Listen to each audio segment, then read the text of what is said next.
चौंका देने वाला वाकया पेश आया है दावणगेरे जिले के होन्नल्ली तालुके के कोलंबी गांव में, जहां एक हेमंत नामी नौजवान ने पंचायत के दफ्तर के अंदर ही कूड़े से भरा पूरा बोरा लाकर फेंक दिया।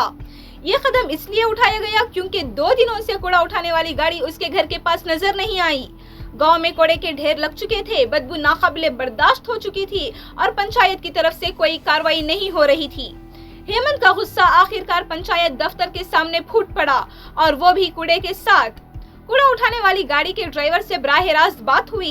हेमंत ने गुस्से में सवालात किए कि आखिर गाड़ी 2 दिनों से क्यों नहीं आई।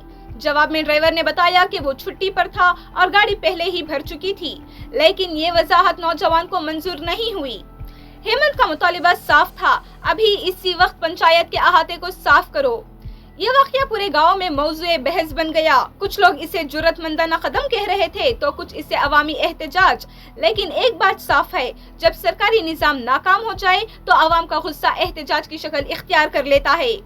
हेमंत के दबाव के बाद कूड़ा तो हटा दिया गया, लेकिन बहुत से सवाल अभी बाकी हैं। क्या ये लापरवाही बार बार दोहराई जाएगी या अब कुछ बदलेगा?